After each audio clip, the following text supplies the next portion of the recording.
Hello my dear students. आपका स्वागत है ब्यूटीफुल चैनल जिसका नाम है एडो लॉन्चर। बच्चों फाइनली हम फिजिक्स का यहाँ स्टार्ट करने वाले हैं और ये जो चैप्टर रहेगा हमारा जिसका नाम है 11th एनसीईआरटी में सर्कुलर मोशन, जिसका बहुत ज़्यादा इंपॉर्टेंस है NEET JEE and also board point of view से भी। तो 12th महाराष्ट्र बोर्ड में इसको रोटेशनल डायनामिक्स में मिक्स कर दिया गया है, लेकिन हम इसको सर्कुलर मोशन का पार्ट करके पढ़ेंगे और फिर कुछ समय बाद हमारे वीडियोस में हम रोटेशनल बोलेंगे। चलिए स्टार्ट करते हैं इस ब्यूटीफुल हमारे क्लास को एक ब्यूटीफुल मोटिवेशनल कोट से, जो कि है स्वामी विवेकानंद जी के द्वारा। तो स्वामी विवेकानंद जी क्या कहते हैं हमें कि जितना बड़ा संघर्ष होगा जीत उतनी ही शानदार होगी। तो शानदार जीत के लिए बच्चों संघर्ष भी बहुत करना पड़ेगा हमें, और इसी संघर्ष को आप अच्छे से करते रहिए, जिसके बाद आपको जरूर जरूर एक शानदार जीत मिलेगी। तो keep motivated through out the class बच्चों।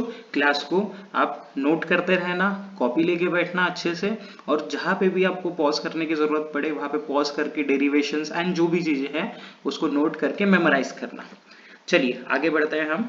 तो बुक में कुछ हमें कैन यू रिकॉल की चीजें दी गई है, जिसको हम एक बार रीड कर लेते हैं। क्या कह रही है? What is circular motion? अब ये सर्कुलर मोशन क्या होता है बच्चों? सर्कुलर मोशन मतलब क्या? पार्टिकल जो है वो सर्कुलर पाथ में ट्रेवल कर रहा होगा, सर्कुलर पाथ में ट्रेवल कर रहा होगा, उसी चीज को हम क्या बोलेंगे? Circular motion.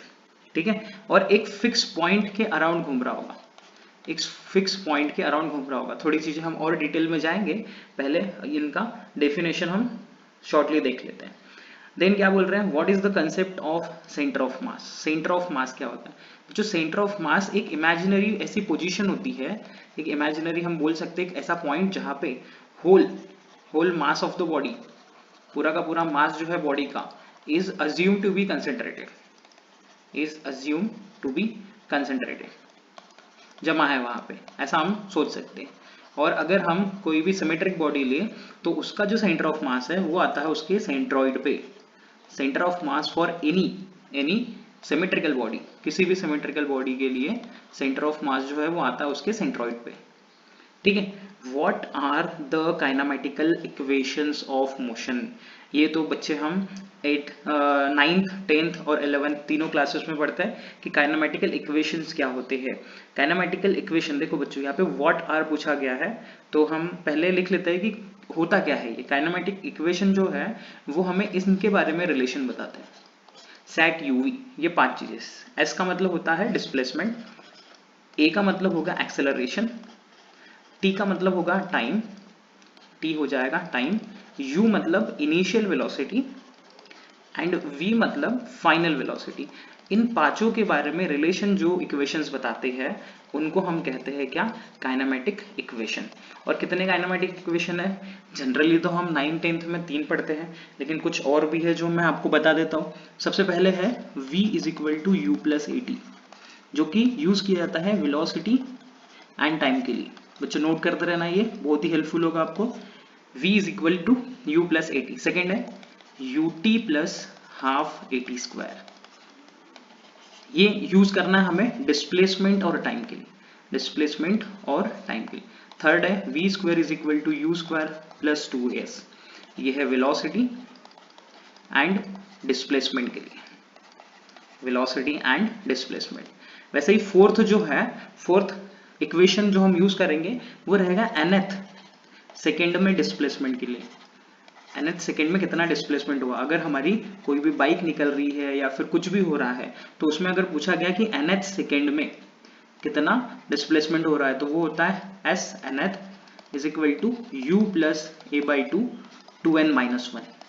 यहाँ पे u है इनिशियल वेलोसिटी, a है एक्सेलरेशन, n रहेगा नंबर जो भी सेकंड का दिया जाएगा वो। वैसे ही एक फिफ्थ वाला इक्वेशन भी इंपॉर्टेंट है, s is equal to v plus u by two into t. ऐसे कुछ 5 काइनेमेटिकल इक्वेशन हमारे लिए इंपॉर्टेंट है। और सबसे इंपॉर्टेंट चीज ये है बच्चों कि ये काइनेमेटिकल इक्वेशन तभी लगेंगे जब यूनिफॉर्म एक्सेलरेशन होगा, ये सबसे इंपॉर्टेंट चीज, यूनिफॉर्म एक्सेलरेशन होगा। अगर सर यूनिफॉर्म एक्सेलरेशन नहीं रहा तो जरूर बताएंगे इसको, इस क्लास में आगे बढ़ते हुए यूनिफॉर्म एक्सेलरेशन अगर नहीं रहा तो हम क्या करने वाले हैं वो आपको बताया जाएगा। Do you know real and pseudo forces? Their origin and application. देखिए जो रियल फोर्सेस है, अगर हमें बोला गया कि रियल और सूडो फोर्सेस के बीच में डिफरेंस बताइए, तो रियल फोर्सेस मतलब वो जो न्यूटन के लॉज फॉलो करते हैं, न्यूटन के जो लॉज है उनको फॉलो करते हैं, और सूडो फोर्सेस न्यूटन के लॉज फॉलो नहीं करते। ये पहला चीज हो गया। न्यूटन के लॉज ये होंगे नॉन एक्सेलरेटेड फ्रेम से, पॉइंट नोट करते रहना बच्चों। रियल फोर्सेस किसको बोलेंगे हम, जो न्यूटन के laws, Newton laws of motion follow करेंगे। सूडो, सूडो का मतलब क्या होता है, नकली, नकली फोर्सेस एनएलएम को फॉलो नहीं करेंगे।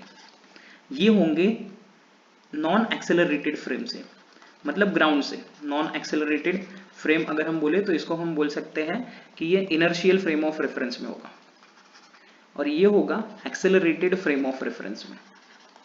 एक्सेलरेटेड फ्रेम ऑफ रेफरेंस में मतलब कि non inertial frame of reference में। जैसे अगर हम देखें तो इस कंटेनर में अगर हम है, ये समझ लो हम हैं, और यहाँ पे एक पेंडुलम लगा दिया गया। जब भी ये कंटेनर आगे जाएगा तो पेंडुलम कुछ इस तरीके से ऐसे होगा। क्या पेंडुलम को किसी ने पुश किया पीछे की तरफ? बिल्कुल नहीं। गाड़ी की एक्सेलरेशन की वजह से गाड़ी ऐसे एक्सेलरेट कर रही थी, तो इस पे पीछे एक फोर्स लगा ma। जैसे हम भी अगर बस में ट्रैवल करते हैं तो जब बस आगे जाती है तो हमें कुछ ना कुछ पीछे की तरफ एक फोर्स महसूस होता है, तो ये कौन सा फोर्स रहेगा, सूडो फोर्स। आई होप आपने ये सारी चीजें नोट की होगी। हम बढ़ते हैं अपने आगे टॉपिक्स की तरफ। तो बच्चों यहाँ पे जो हमें पहला टॉपिक दिया है वो है इंट्रोडक्शन ऑफ सर्कुलर मोशन। तो सर्कुलर मोशन एक एसेंशियल पार्ट है हमारे डेली लाइफ का, बहुत जरूरी पार्ट है हमारे डेली लाइफ का। Every day we come across several revolving और rotating rigid objects, बहुत सारे रोटेटिंग और रिवॉल्विंग। अब बच्चों को इसमें बहुत डिफिकल्टी होती है। चलो आप आए हो एडू लॉन्चर पे तो कुछ ना कुछ फायदा होना चाहिए आपका। ये रिवॉल्यूशन, रिवॉल्यूशन और रोटेशन क्या होता है वो अच्छे से आज समझ लो, और इसके बाद में आपको कभी प्रॉब्लम नहीं होनी चाहिए कि रिवॉल्यूशन और रोटेशन क्या होता है। देखिए बच्चों, अगर कोई एक सर्कल है और इसमें से हमने एक पास कर दी लकड़ी, लड़की नहीं लकड़ी, लकड़ी पास कर दी हमने, तो ये हो जाएगा उसका एक्सिस ऑफ रोटेशन, जिसको हम कहेंगे इसी के अराउंड वो मूव होगा। मान लीजिए आपने कभी बचपन में ऐसे कोई कैसेट ली होगी और उसके अंदर अपनी उंगली डाल के उसको गोल गोल घुमाया होगा, तो आपकी जो उंगली है वो हो जाएगी एक्सिस ऑफ रोटेशन, जिसको हम शॉर्टली बोलेंगे AOR। ठीक है। अब बच्चों ये AOR जो है वो करता है, क्या करेगा, ये करता है रोटेशन, ये करता है रोटेशन, खुद के अराउंड ये घूमते रहता है। और ये जो बाकी के पार्ट्स हैं, एक्सिस ऑफ रोटेशन के अलावा जो बाकी के पार्ट्स हैं, ये करते हैं रिवॉल्यूशन। Okay clear. तो आज के बाद कोई प्रॉब्लम नहीं होगी कि रोटेशन रिवॉल्यूशन में क्या डिफरेंस है सर। आप एजुडॉन्चर के बच्चे हो तो आप बता सकते हो कि एक्सिस ऑफ रोटेशन करेगा हमेशा रोटेशन, वो घूमेगा, और ये बाकी के जो पार्ट्स है वो करेंगे हमेशा revolution. During revolution the object, every particle in the object undergoes circular motion. देखिए बच्चों क्या बोल रहे हैं, रिवॉल्यूशन के टाइम पे ऑब्जेक्ट का हर एक पार्टिकल ये सर्कुलर मोशन करता है। ठीक है। पॉइंट आउटसाइड द ऑब्जेक्ट और about some other object while during rotation the motion is about axis of rotation. देखिए क्या बोल रहे हैं ये, कि जो रोटेशन करता है या रोटेशनल मोशन करता है वो कहाँ रहता है, एक्सिस ऑफ रोटेशन पे। ठीक है। या फिर अगर आप इस एक्सिस पे भी बैठ जाओगे तो आप सिर्फ ऐसे गोल गोल गोल गोल घूमोगे, मतलब आप क्या कर रहे हो, रोटेशन। लेकिन यहाँ आप बैठ जाओगे तो आप क्या करोगे, सर्कुलर मोशन, मतलब रिवॉल्यूशन। ठीक है, क्लियर है। चलिए इसको नोट करते रहिएगा, हम आगे बढ़ते हैं। तो शायद आपको मजा आ रहा होगा, अच्छे से नहीं आ रहा है, चलिए चलिए कोई बात नहीं, हम ट्राई करते हैं और अच्छे से करने का। क्या कह रहे हैं, कैरेक्टरिस्टिक्स ऑफ सर्कुलर मोशन। क्या कैरेक्टरिस्टिक्स है सर्कुलर मोशन की, क्या विशेषताएं है सर्कुलर मोशन की, गोल गोल घुमाते रहते हैं बस। चलिए दो विशेषताएं देखते हैं। क्या है, इट इज एक्सेलरेटेड मोशन। देखिए बच्चों, जो सर्कुलर मोशन है उसको आप अभी थोड़ी देर में पढ़ोगे, दो तरीके से होते हैं। एक होता है UCM, uniform circular motion, uniform circular motion. Uniform का मतलब क्या होगा कि इसमें स्पीड कांस्टेंट रहती है। देखो स्पीड कांस्टेंट रहती है, मतलब अगर हमारा फैन शुरू है तो जो फैन है उसकी स्पीड कांस्टेंट रहेगी। जो बहुत देर से चालू है तो उसकी स्पीड कांस्टेंट रहेगी, लेकिन उसकी डायरेक्शन चेंज हो रही है। जब भी कोई पार्टिकल सर्कुलर मोशन करेगा, ये अच्छे से आप नोट कर लीजिएगा। जब भी कोई पार्टिकल सर्कुलर मोशन करेगा तो उसकी वेलोसिटी की डायरेक्शन चेंज होगी ही होगी। वेलोसिटी की डायरेक्शन चेंज होगी मतलब वो एक्सेलरेटेड है। चेंज इन वेलोसिटी क्या बोलते हैं बच्चों? एक्सेलरेशन। Okay, clear? तो सर्कुलर मोशन हमेशा एक्सेलरेटेड मोशन रहेगा, भले ही वो यूसीएम रहे या फिर वो सीएम रहे। ठीक है, सीएम में तो दोनों चेंज होते हैं, वेलोसिटी का मैग्नीट्यूड भी चेंज होगा और डायरेक्शन भी चेंज होगी, लेकिन यूसीएम में सिर्फ डायरेक्शन चेंज होता है। As the direction of velocity changes at every instant, it is an accelerated motion. तो आपको पता होगा बच्चों कि अगर वेलोसिटी चेंज हो रही है तो हम उसको एक्सेलरेशन कहते हैं, और वेलोसिटी का डायरेक्शन चेंज होता है इसलिए उसको हम कहते हैं सेंट्रीपिटल एक्सेलरेशन। Centripetal acceleration. और सेंट्रीपिटल एक्सेलरेशन का दूसरा नाम है रेडियल एक्सेलरेशन, क्योंकि ये अलोंग द रेडियस रहता है एंड टुवर्ड्स द सेंटर रहता है। Okay, clear? It is periodic motion. तो पहली चीज तो आपको क्लियर हो गई कि एक्सेलरेटेड रहेगा। क्यों एक्सेलरेटेड है? क्योंकि इसका डायरेक्शन भी चेंज हो सकता है और मैग्नीट्यूड भी चेंज हो सकता है। आगे पढ़ेंगे हम बहुत डिटेल में इसको। During the motion the particle repeat its path along the same trajectory. देखिए, जब भी सर्कुलर मोशन होता है, ये गोल गोल गोल गोल घूम रहे हैं, तो ई पार्टिकल जो है यहाँ पे भी आया और थोड़ी देर बाद फिर से यहाँ पे आया, फिर थोड़ी देर बाद फिर से आया। तो रेगुलर इंटरवल के बाद पार्टिकल जो है वो अपनी जगह फिर से वापस आ रहा है। इसी चीज को हम बोलते हैं पीरियोडिक मोशन। समझ गया? जैसे कि हमारे स्कूल के पीरियड्स जो रेगुलर इंटरवल के बाद चेंज होते रहते हैं 40 मिनट 30 मिनट के, इसलिए हम पीरियड कहते हैं। जब भी हम ये वर्ड देखेंगे पीरियोडिक, इसका मतलब कोई भी चीज, कोई भी एक्टिविटी जो रेगुलर इंटरवल पे रिपीट हो रही है और ये रिपीट करता है अपना वापस से पाथ, रास्ता, अलोंग द सेम ट्रैजेक्टरी, ये वापस आ जाता है उसी रास्ते पे, इसलिए हम इसको बोल सकते हैं कि ये पीरियोडिक है। तो यहाँ से दो प्रॉपर्टीज हमें समझ गई। आई होप आपको सारी चीजें अच्छे से समझ गई होगी। चलिए आगे बढ़ते हैं हम। इंपॉर्टेंट फार्मूला एंड क्या डेफिनेशंस है ये अभी हम लिख लेते हैं। तो सबसे पहली चीज जो आती है सर्कुलर मोशन में वो है एंगुलर डिस्प्लेसमेंट। एंगुलर डिस्प्लेसमेंट बच्चों ये नोट करना है आपको, बहुत ही ज्यादा इंपॉर्टेंट पार्ट है एंगुलर डिस्प्लेसमेंट। अभी एंगुलर डिस्प्लेसमेंट का जो सिंबल है वो होता है थीटा। और थीटा का मतलब क्या होगा? जैसे समझ लीजिए ये हमारा कोई सर्कल है और यहाँ से यहाँ तक एक पॉइंट है, यहाँ पे नोट कर लेते हैं। यहाँ एक पॉइंट है ए और ए से बी तक कोई पार्टिकल गया जिसने कोई ना कोई डिस्प्लेसमेंट किया, ये होगा सर्कल के लिए आर्क। आर्क हम मान लेते ए बी और ये हो जाएगा एंगल थीटा। ये क्या होगी बच्चों? ये तो होगी सर्कल के लिए सर रेडियस। वेरी गुड बच्चों, ये क्या हो जाएगी सर्कल के लिए? रेडियस। तो अगर हमें इस एंगल की वैल्यू लिखना हो, एंगल की वैल्यू, तो ये क्या आ जाएगा? Angle is equal to arc upon radius. Angle यहाँ क्या हो जाएगा? Arc upon radius.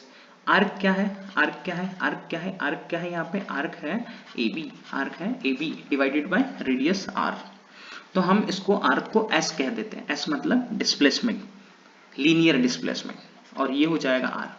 तो यहां से हमें रिलेशन बनते हुए दिख रहा है कि theta is equal to s divided by are.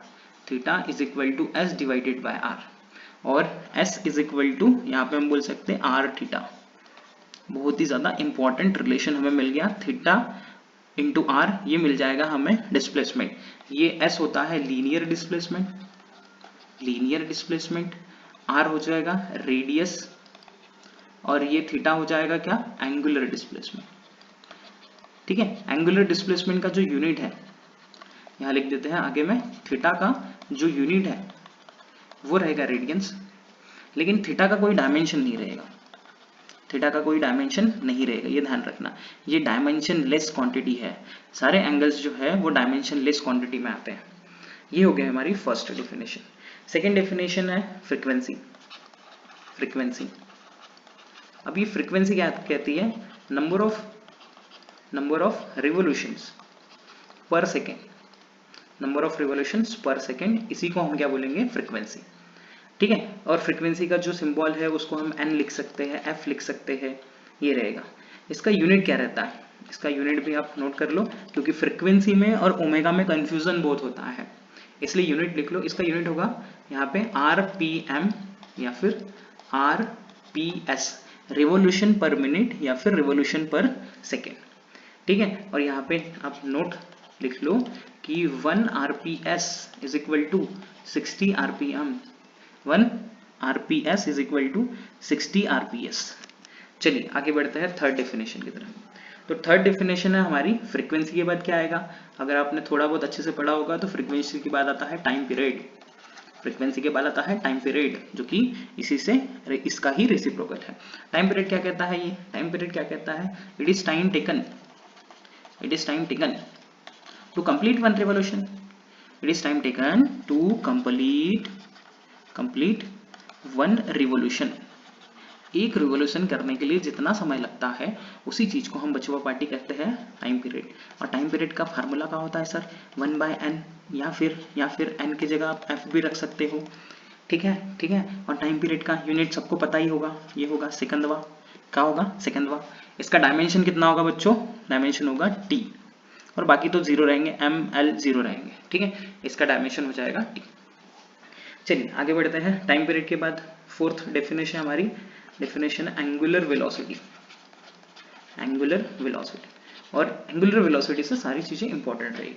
Angular velocity का सिंबल है ओमेगा, ओमेगा वो मेगा नहीं, वो ओमेगा। चलिए एंगुलर वेलोसिटी ये क्या होगा, it is defined as the rate of change of angular displacement, angular displacement. तो एंगुलर डिस्प्लेसमेंट का क्या था मतलब, एंगुलर डिस्प्लेसमेंट तो कहीं ना कहीं थीटा टी, ठीक है। Rate of change of angular displacement with respect to time.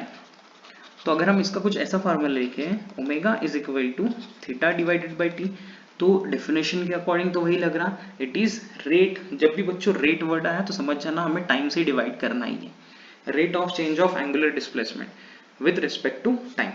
अगर हम छोटा सा निकालना चाहते हैं तो यहाँ कितना आ जाएगा, अगर हम छोटा सा निकालना चाहते हैं तो यहाँ आ जाएगा d omega is equal to d theta upon d t, d theta upon d t. या फिर आप ऐसे भी इसको लिख सकते हो, omega is equal to d theta upon d t, d theta upon d t. ये डी यहाँ से हटा दीजिए, ये डी यहाँ से हटा दीजिए, चलेगा, ठीक है। तो आई होप आपको क्लियर हो रहा होगा अच्छे से। ये छोटे से डिस्प्लेसमेंट के लिए वहाँ पे एंगुलर वेलोसिटी अगर पूछी रहेगी तब निकालेंगे। इसका यूनिट क्या होगा, देखिए बच्चों यहाँ पे थीटा है, थीटा का ऑलरेडी ले लिया हमने, थीटा का यूनिट क्या है रेडियंस, टाइम का यूनिट क्या है सेकेंड, तो ये हो जाएगा रेडियन पर सेकेंड। उसके बाद में रेडियन का तो कोई डायमेंशन नहीं होता है, तो टाइम का डायमेंशन होगा बस, और टाइम भी नीचे है तो इसका डायमेंशन हो जाएगा क्या, टी इनवर्स, ठीक है।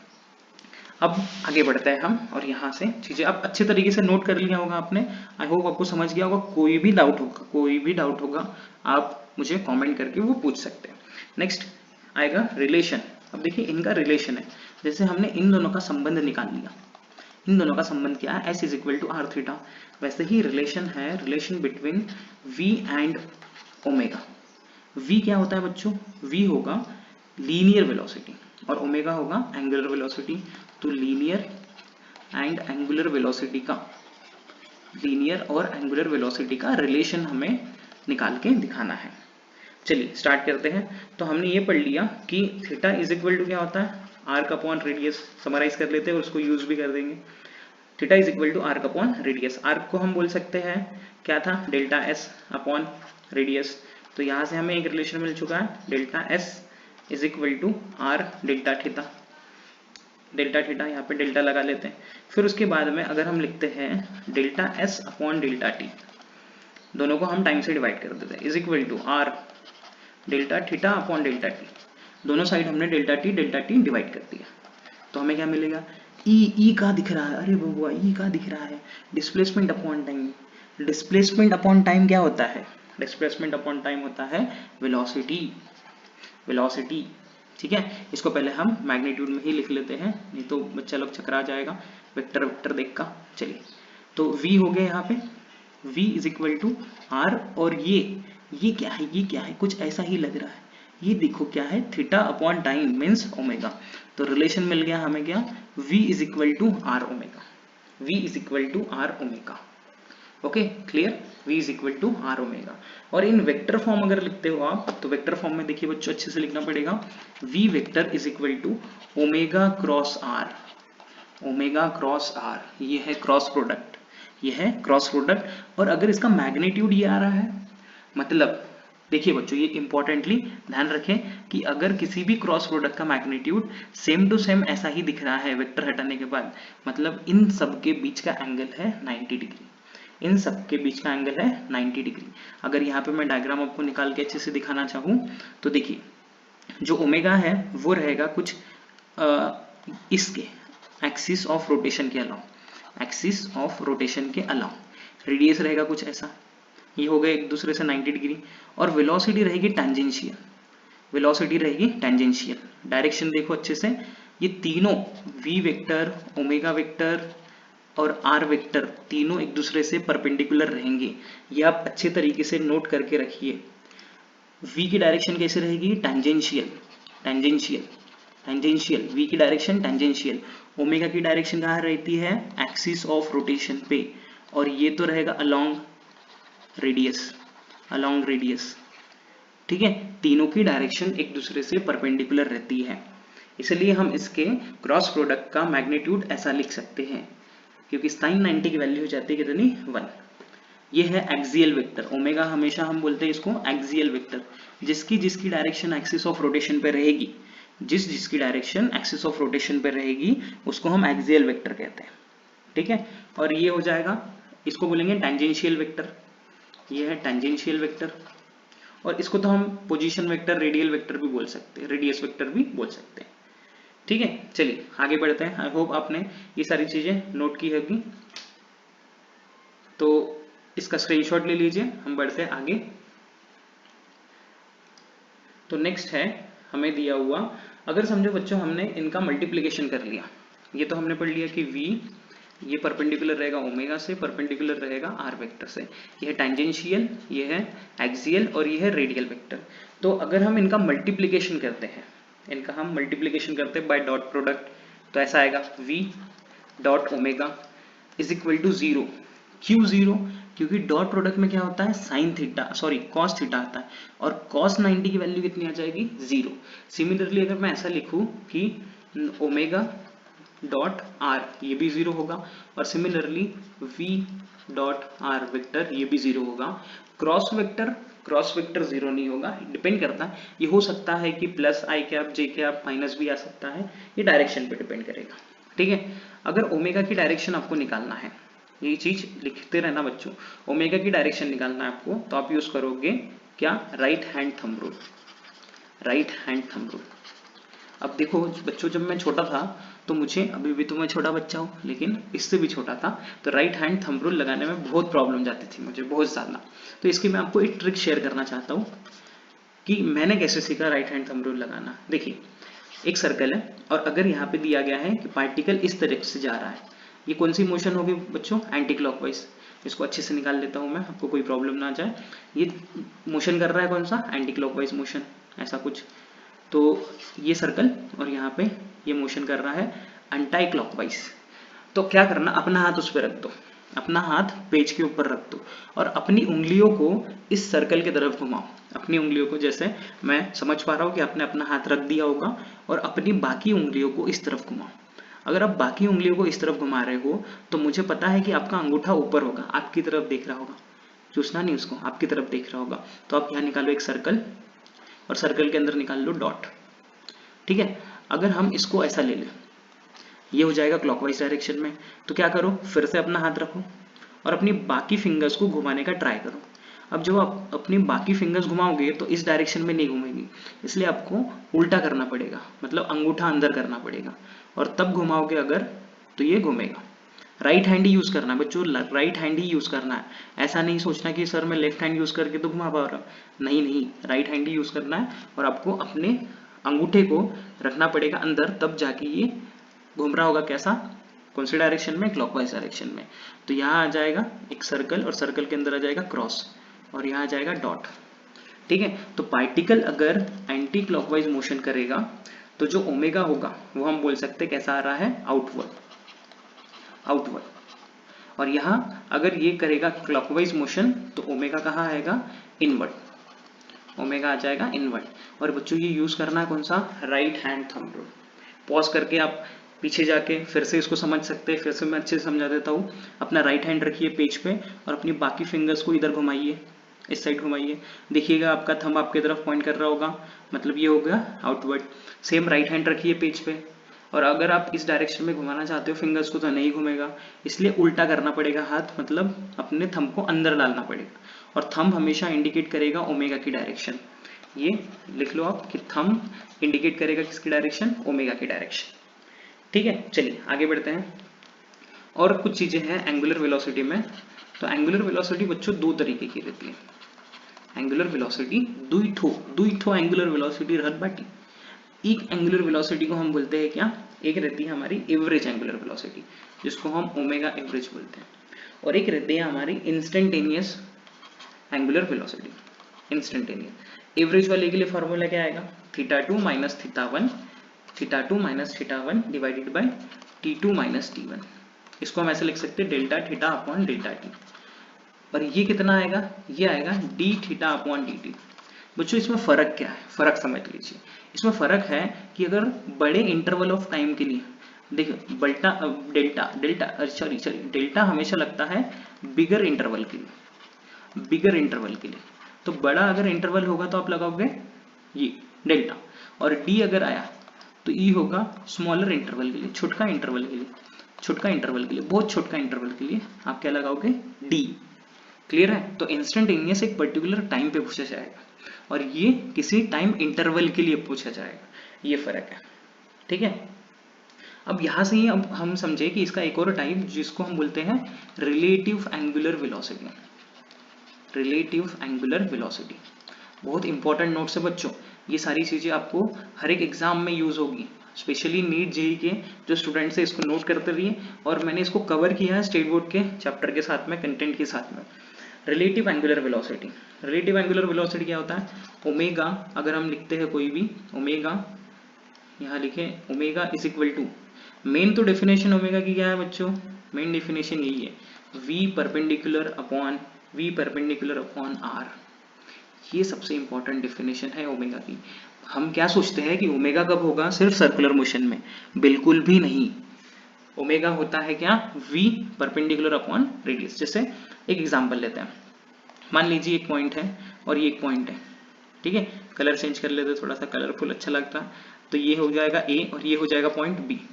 ये इधर जा रहा है मान लीजिए किसी एंगल से, कोई एंगल से जा रहा है, और ये इधर जा रहा है कोई एंगल से, इसको हम मान लीजिए थीटा ले लेते हैं, और ये भी हो जाएगा कोई थीटा।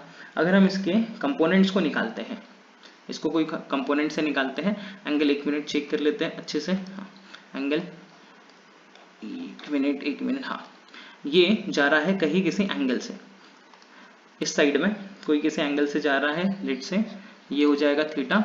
और इस केस में हम यहाँ पे एंगल जो लेते हैं वो टेल टू टेल ये थीटा आ जाएगा। अगर हम इसका कंपोनेंट निकालें तो ये समझ लीजिए v1 था, तो v1 यहाँ आ जाएगा साइन थीटा 2, एक कंपोनेंट साइन का हो जाएगा, और इस डायरेक्शन में क्या होगा, इस डायरेक्शन में आ जाएगा v1 cos थीटा, इसको थीटा 2 लिख लेते हैं। सेम उसी तरीके से यहाँ पे आ जाएगा इस डायरेक्शन में, इसको हम v2 ले लेते हो, और थीटा 1 v2 cos थीटा 1, और परपेंडिकुलर इसमें आ जाएगा v2 sin theta 1। Okay clear है, v2 sin थीटा 1। तो आपको लेना कौन सा, परपेंडिकुलर वाला, हमेशा कौन सा लेना है, परपेंडिकुलर वाला। अब दोनों अपोजिट डायरेक्शन में रहते हैं, दोनों अगर अपोजिट डायरेक्शन में तो इनको प्लस करना। तो यहाँ अगर मैं लिखूं VAB is equal to V1 sin theta 2 plus V2 sin theta 1 divided by R, और R होगा AB का बीच का डिस्टेंस। देखो अगर अपोजिट डायरेक्शन में है तो ऐड कर दो परपेंडिकुलर वालों को, ठीक है, कॉस को नहीं, जो भी परपेंडिकुलर होगा उनको ऐड करो। और अगर सेम डायरेक्शन में है तो सब्सट्रैक्ट कर दो।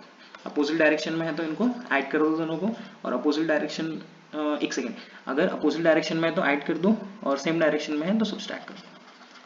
ठीक है, अच्छी तरीके से आप नोट कर लीजिए इसको। बढ़ते हैं आगे। अब आएगा हमारा, एक मिनट चेक कर लेते हैं क्या दिया हमें। हाँ, क्वेश्चंस दिए हैं, तो हम कुछ एक्सेलरेशन के बारे में समझ लेते हैं। एक्सेलरेशन, ये हो गया हमारा वेलोसिटी तक। अब वेलोसिटी के बताता है क्या, एक्सेलरेशन। तो जैसे कि एक्सेलरेशन हम पढ़ रहे हैं, तो कौन सा एक्सेलरेशन लेंगे, एंगुलर एक्सेलरेशन। एंगुलर एक्सेलरेशन का सिंबल होता है अल्फा। एंगुलर एक्सेलरेशन का सिंबल होता है अल्फा। तो जैसे हमने एक्सेलरेशन पढ़ा है लीनियर वाला, क्या, acceleration is equal to change in velocity upon time, वैसे ये भी होगा alpha is equal to d omega upon d t. या फिर अगर हम एवरेज निकालना चाहें तो ये जाएगा delta omega upon delta T, कोई फर्क नहीं पड़ेगा उसमें, ठीक है। और एवरेज अगर निकालो आप, तो एवरेज क्या आएगा, एवरेज क्या आएगा, change in angular velocity, change in angular velocity divided by time. तो चेंज इन एंगुलर वेलोसिटी जैसे v2 minus v one upon t2 minus t1, ये हो जाएगा हमारा एंगुलर वेलोसिटी, एंगुलर एक्सेलरेशन का रिलेशन। Okay, clear. अब अगर हम एंगुलर और लीनियर एक्सेलरेशन का रिलेशन देखें, जैसे हमने दो रिलेशन अब तक पढ़े, s is equal to r theta और v is equal to r omega, वैसे ही हम पढ़ेंगे a is equal to r alpha. और ये a कौन सा रहता है, ये a कौन सा रहता है, इसको मैं बताऊंगा थोड़ी देर में। ये a कौन सा रहता है, क्योंकि एक्सेलरेशन भी हम सर्कुलर मोशन में बढ़ते हैं तो दो तरीके के रहते हैं, बहुत ही इंपॉर्टेंट कंसेप्ट है ये। चलिए आगे देखते हैं हम इसको। तो रिलेशन बिटवीन किसके, a and alpha. a and alpha, a मतलब क्या, लीनियर एक्सेलरेशन, ये हो जाएगा लीनियर एक्सेलरेशन, और अल्फा हो जाएगा एंगुलर एक्सेलरेशन, एंगुलर एक्सेलरेशन। चलिए इसको हम डिराइव करने की कोशिश करते हैं। तो जैसे बच्चों एक्सेलरेशन हमने पढ़ा है, एक्सेलरेशन क्या होता है, d v upon d t, d v upon d t. अब हम v की जगह क्या लिख सकते हैं, v की जगह क्या ये लिख सकते हैं, जरूर लिख सकते हैं, d अपॉन ये हो जाएगा dt, और v की जगह क्या लिखेंगे हम, ओमेगा क्रॉस आर। वेक्टर्स है बच्चों, वेक्टर में ओमेगा क्रॉस आर, मजाक नहीं, वेक्टर में मजाक नहीं करना, नहीं तो सजा हो जाएगी, ठीक है। तो यहाँ आ जाएगा, यहाँ यूज करना है हमें प्रोडक्ट रूल। अब प्रोडक्ट रूल कैसे यूज करते देखते हैं। पहले इसका पहले वाले का डिफरेंशिएशन करो, पहले वाले का डिफरेंशिएशन किया, d omega upon d t into r को वैसे ही रहने दिया, प्लस अब हम आर का करेंगे डिफरेंशिएशन और ओमेगा को वैसे ही रहने देंगे। पहली बार इसका डिफरेंशिएशन करोगे, इसको वैसे ही रहने दिया, फिर सेकेंड टाइम आर का डिफरेंशिएशन करोगे तो ओमेगा को वैसे रहने दिया। इसको कहते हैं प्रोडक्ट रूल, ठीक है। D omega by d t, D omega by d t, D omega by d T कुछ ऐसा दिख रहा है अल्फा जैसे, तो ये हो जाएगा अल्फा आर, अल्फा आर, और ये दोनों भी रहेंगे कैसे, एक दूसरे से, यहाँ पे वेक्टर्स हैं और वेक्टर के बीच में यहाँ कौन सा आएगा, क्रॉस प्रोडक्ट। इन वेक्टर्स के बीच में क्रॉस प्रोडक्ट आता है, ध्यान रखना। उसके बाद में ये d r by d t, ये d r by d t क्या होता है, डिस्प्लेसमेंट अपॉन टाइम बोल सकते हैं हम। तो ये कितना हो जाएगा, v और cross omega, v cross omega. बच्चों ये जो है अल्फा आर, ये हमने कुछ पढ़ा था अभी, अल्फा आर, इसको हम बोलते हैं टेंजेंशियल एक्सेलरेशन, टेंजेंशियल एक्सेलरेशन। तो अभी आपको ध्यान रहेगा कि अगर हम लिखते हैं a is equal to r alpha, तो a कौन सा रहेगा, टेंजेंशियल वाला, a रहेगा टेंजेंशियल वाला, a is equal to r alpha और a रहेगा टेंजेंशियल। तो ये कौन सा रहता है, ये रहता है सेंट्रीपिटल, सेंट्रीपिटल, सेंट्रीपिटल को हम रेडियल एक्सेलरेशन भी कहते हैं। अब ये हम अगली क्लास में पढ़ेंगे कि इन दोनों में फर्क क्या है डिटेल में, सारे पॉइंट्स, ये सारी चीजें हम नेक्स्ट क्लास में हम पढ़ने वाले हैं। चलिए हम आगे बढ़ते हैं, इनके ऊपर कुछ क्वेश्चंस लिए गए हैं वो ले लेते हैं। इसको आप स्क्रीनशॉट ले लीजिए जल्दी से, और कुछ भी अगर प्रॉब्लम हो तो आप मुझे कमेंट करके पूछ लीजिएगा। चलिए आगे बढ़ते हैं। क्वेश्चन क्या बोल रहे हैं, a particle revolving in a circular path completes one third of circumference in 2 second. देखो एक पार्टिकल क्या कर रहा है, एक गोल गोल चक्कर घूम रहा है और इसका 1/3 ऑफ सर्कमफेरेंस, तो सर्कमफेरेंस कितने डिग्री का होगा, 2 पाई का, उसका 1/3 मतलब ये कंप्लीट कर रहा है कितने सेकंड में, 2 सेकंड में। और सेकंड कंडीशन में क्या बोला है, नेक्स्ट 1/3 मतलब फिर से वही, ये कंप्लीट कर रहा है 1 सेकंड में। तो एवरेज बहुत सिंपल, एवरेज तो हम इजीली निकाल लेंगे, एवरेज का फार्मूला क्या होगा, एवरेज का फार्मूला थीटा 2 माइनस, नहीं एवरेज का फार्मूला बच्चों बताओ, आप लोग बताओगे एवरेज का फार्मूला क्या आएगा यहाँ पे, theta 1 plus theta 2, theta 1 plus theta 2, theta 1 plus theta 2 divided by total time. Theta 1 कितना दिया है, थीटा 1 कितना दिया, 2 pi by 3 plus 2 pi by 3 divided by total time कितना हो जाएगा बच्चों, 2 प्लस 1, 2 प्लस 1, ये कितना हो जाएगा 3 सेकेंड। ठीक है, ये कितना आएगा यहाँ पे, इस 3 को नीचे डाल देते हैं हम, पहले एलसीएम ले लेते हैं, ये हो जाएगा 4 पाई और 3 नीचे, तो ये आ जाएगा 4 पाई डिवाइडेड बाय 9, और ओमेगा का यूनिट क्या आएगा, रेडियन पर सेकेंड, रेडियन पर सेकेंड। क्लियर है। अब बहुत सारे बच्चे सोच रहे होंगे कि यहाँ पे टोटल टाइम लिया गया है, टोटल टाइम ही लेना है बच्चों आपको जो भी ट्रैवलिंग हो रही है उसका। ठीक है, चलिए आगे बढ़ते हैं हम अपने अगले सवाल की तरफ। अब देखो बच्चों, अल्फा दिया है और क्या पूछा है, ओमेगा। देखो अल्फा का फॉर्मूला क्या है, D omega by D t, D omega by D T. अगर हमें ओमेगा देखे, ध्यान से इसको नोट कर ला, ओमेगा अगर गिवन है और हमें क्या निकालना है, अल्फा, तो आप करोगे डिफरेंशिएशन, इसके लिए करोगे आप इसका डिफरेंशिएशन। और उल्टा किया गया, अल्फा गिवन है और आपको निकालना है ओमेगा, तो आप करोगे इंटीग्रेशन, इंटीग्रेशन। ठीक है, तो बच्चों को बहुत डर लगता है कि ये इंटीग्रेशन डेरिवेशन हमसे ना हो पाई सर, अरे बहुत आसान है, हमारे साथ लगे तो रही है। चलिए, तो अल्फा की वैल्यू कितनी दी है, 3t माइनस टी स्क्वायर, और ओमेगा निकालना है आफ्टर 2 सेकेंड, आफ्टर 2 सेकेंड मतलब t1 की वैल्यू हो जाएगी 0 और 2t की वैल्यू हो जाएगी 2 सेकेंड। इसको हम करेंगे क्या, क्या करेंगे, इसको यहाँ पुट करते हैं, alpha is equal to d theta, ऐसा हम लिख सकते हैं, डी ओमेगा इज इक्वल टू, ये इधर चले गया, अल्फा डी थीटा। अब करिए इसको integrate, omega is equal to d omega is equal to alpha d theta, limits put कर दीजिए यहाँ पे 0 से लेके 2 तक, क्योंकि 0 से लेके 2 तक ही हमें निकालना है। अल्फा की वैल्यू कितनी है, अल्फा की वैल्यू कितनी दी है, 3t माइनस टी स्क्वायर, और यहाँ आ जाएगा dt। चलो इसको इंटीग्रेट करते हैं, तो इसका इंटीग्रेशन 3t का इंटीग्रेशन कितना आएगा, बताओ बताओ, 3t यहाँ पे पावर 1 है, उसको 2 कर दो, उसी से डिवाइड कर दो, माइनस 2 है तो 1 बढ़ा दो और उसी से डिवाइड कर दो, डिवाइडेड बाय यहाँ 3 आ गया, और लिमिट्स 0 से 2 तक। अब लिमिट्स पुट करेंगे, हो गया हमारा आंसर। देखिए कितना आसान था, लिमिट्स पुट करने के बाद आंसर आ गया अपना।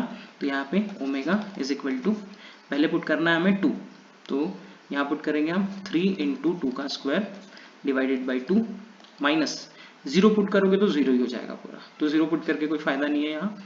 फिर 2 का क्यूब, 2 का क्यूब डिवाइडेड बाय 3, इसको सॉल्व कर लेते हैं हम, 3 इंटू 4 डिवाइडेड बाई 2, 2 का स्क्वायर 4 और 2 का क्यूब 8 डिवाइडेड बाय 3। इसको सॉल्व करने पे कितना आने वाला है, 8 divided by 2 minus 8 divided by 3। ठीक है, 8 डिवाइडेड बाई 2, 8 डिवाइडेड बाई 3, इसको सॉरी 8 नहीं 4 3 सेकेंड, गलती हो जाती है इंसान से, बच्चों अभी डिसलाइक मत कर देना, 4 3 12। इसको क्रॉस मल्टीप्लाई करेंगे हम, तो क्रॉस मल्टीप्लाई करने के बाद कितना आएगा, ये 12 3 36 माइनस 16 डिवाइडेड बाई 6, ये कितना हो जाएगा 20 डिवाइडेड बाई 6, मतलब कि 10/3, और ओमेगा है तो क्या लिखोगे आप, रेडियन पर सेकेंड, रेडियन पर सेकेंड। तो बहुत ही आसान सा सवाल जो कि हमने सॉल्व कर लिया, ओमेगा की वैल्यू आ गई 10/3 रेडियन पर सेकेंड। चलिए आगे क्या दिया है देखते हैं। तो काइनेमेटिक्स ऑफ सर्कुलर मोशन जो कि हमने ऑलरेडी कंप्लीट कर दिया, एक बार हम इसको समराइज भी कर लेते हैं। 11th स्टैंडर्ड में जैसे कि आपने पढ़ा था कि सर्कुलर मोशन क्या होता है, हम अलग अलग क्वांटिटीज लेते हैं जिसमें हम थीटा को रिप्रेजेंट करते हैं एंगुलर डिस्प्लेसमेंट से, फिर एंगुलर वेलोसिटी के लिए ओमेगा, ये भी हमने अभी देखा, एंगुलर एक्सेलरेशन के लिए alpha D omega upon d t, ये सभी एनालॉगस क्वांटिटी है। एनालॉगस क्वांटिटी मतलब क्या, अगर आपको रिलेट करना है एनालॉगस क्वांटिटी, तो एस की एनालॉगस कौन सी है, थीटा, वी की एनालॉगस कौन सी है, ओमेगा, ए की एनालॉगस कौन सी है, ए की एनालॉगस हो जाएगी अल्फा, और ये ए कौन सा, टेंजेंशियल, ए कौन सा, टेंजेंशियल। ये सभी जो क्वांटिटीज है ये टेंजेंशियल वेक्टर्स है, और ये तीनों जो क्वांटिटीज है ये है कौन सी क्वांटिटीज, एक्सियल क्वांटिटीज, एक्सियल। और इनके बीच में आ जाता है रेडियल, इनके बीच में आ जाएगा कौन, रेडियल।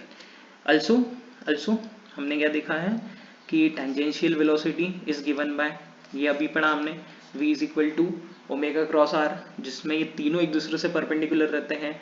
ओमेगा होता है angular velocity, here the position vector r is the radius vector from the centre of the circular motion. तो इसका मैग्नीट्यूड अगर हम लेते हैं v is equal to r omega, इसी वजह से इनका तीनों का डायरेक्शन एक दूसरे से परपेंडिकुलर आ जाता है। अब तो बहुत अच्छे से आपको क्लियर हो चुका होगा ये कौन सा वेक्टर है, टेंजेंशियल, ये एक्सियल और ये रेडियल। देखो direction of omega always along the axis of rotation, direction of omega, omega हमेशा एक्सिस ऑफ रोटेशन पे ही रहेगा और परपेंडिकुलर टू प्लेन रहेगा। जैसे वो घूम रहा है, ये देखिए ऐसे ऐसे घूम रहा है, ऐसे ऐसे घूम रहा है, तो अपना हाथ भी ऐसे ऐसे घुमाइए, ऐसे ऐसे घुमाइए, आपका अंगूठा ऊपर जाएगा, अंगूठा क्या दिखाएगा, ओमेगा की डायरेक्शन। अपने हाथ को ऐसे ऐसे घुमाइए, आपका अंगूठा नीचे रहेगा, तो ये क्या दिखाएगा, ओमेगा की डायरेक्शन। हमेशा थम इंडिकेट करता है किसकी डायरेक्शन, ओमेगा की डायरेक्शन। ठीक है, जैसे यहाँ पे भी बोला गया है कि थम जो है वो दिखाएगा किसकी डायरेक्शन, ओमेगा की डायरेक्शन। क्लियर है, क्लियर है, क्लियर है। चलो कर्लिंग फिंगर्स क्या दिखाएंगे, मोशन, जिस तरफ पार्टिकल सर्कुलर मोशन कर रहा है। चलिए आगे बढ़ते हैं हम। The acceleration responsible for changing the magnitude of velocity is directed along और अपोजिट टू द वेलोसिटी। अब इसको समझते हैं, जो एक्सेलरेशन रिस्पॉन्सिबल रहता है मैग्नीट्यूड को चेंज करने के लिए, और जबकि मैग्नीट्यूड ऑफ वेलोसिटी चेंज होता है उसको हम क्या कहते हैं, वो टेंजेंशियल एक्सेलरेशन होता है। तो इसका फील लेते हैं क्या बोल रहे हैं, अगर मैग्नीट्यूड जो चेंज करने वाला एक्सेलरेशन है वो ओमेगा के डायरेक्शन में भी हो सकता है और ओमेगा के डायरेक्शन के अपोजिट भी हो सकता है। देखिए इसको समझाते हैं, डोंट वरी। यहाँ पे अल्फा और ओमेगा की डायरेक्शन सेम दिख रही है, यहाँ पे ओमेगा ऊपर है और अल्फा नीचे है। कैसे पता चलेगा कि दोनों की डायरेक्शन सेम कब रहेगी, दोनों की डायरेक्शन अपोजिट कब रहेगी। ये चीज ध्यान रखना बच्चों कि जब जो स्पीड है वो बढ़ रही होगी तो दोनों की डायरेक्शन सेम होगी, और अगर स्पीड कम हो रही होगी तो दोनों की डायरेक्शन जो है वो अपोजिट हो जाएगी। इसलिए क्लियर है, तो इसलिए इसको हम बोल सकते हैं कि ये दोनों पैरेलल वेक्टर्स हैं, ये हो सकते हैं पैरेलल वेक्टर्स या फिर anti parallel vectors, parallel vectors या फिर एंटी पैरेलल वेक्टर्स भी हम बोल सकते हैं।